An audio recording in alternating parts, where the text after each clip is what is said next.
হিঙ্গলগঞ্জের Bhandarkhali road অবরোধ করল গ্রামের পুরুষ ও মহিলারা। হিঙ্গলগঞ্জ ব্লকের রূপমারি পঞ্চায়েতের বাইনারা গ্রামের ঘটনা। বিক্ষোভকারীদের অভিযোগ, এলাকায় কয়েকশো পরিবার বাস করে, কিন্তু এলাকায় কোনো জলের পাইপলাইন নেই। আবার কোথাও জলের পাইপলাইন থাকলেও তাতে জল আসে না।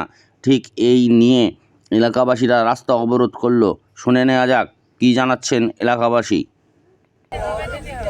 জল আমাদের দিতে হবে, জল চাই, জল চাই, জল আমাদের দিতে হবে, দিতে হবে, দিতে হবে। কলটা এখনো জল বেরোচ্ছে না, কয়েক মাস ধরে এই কলটা অফ হয়ে আছে। বারবার মানে পার্টির উদ্ধত কর্ম মানে যারা দায়িত্ব আছে তাদেরকে জানানো সত্ত্বেও আমার এই কলটার কোনো সারাই করার কোনো ব্যবস্থা নেই।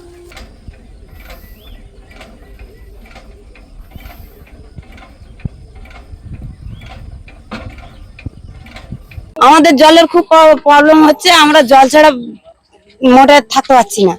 জল আনতে আমাদের অনেক দূরে যেতে হয়, আমাদের আশেপাশে কোনো কল নেই, অন্তত আধা ঘন্টা লাগে জল আনতে যেতে। এই রোদ দূর আর বর্ষাকালে তো মোটেও সহ্য করতে পারি না।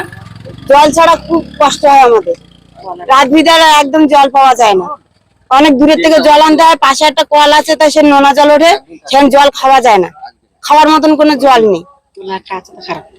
আর একটা দিয়েছে সরকার থেকে, তা সে একদম খারাপ, সে জলই মোটে ওঠে না, সেখান থেকে বালি উঠছে শুধু।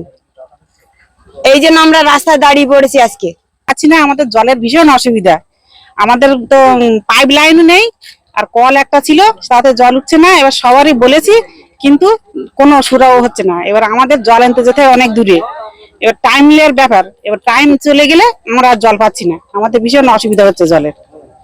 কত জল চাই, আমাদের জলই দরকার। সবারই বলা হয়েছে, কিন্তু কোনো কিছু হয়নি এখনো অব্দি।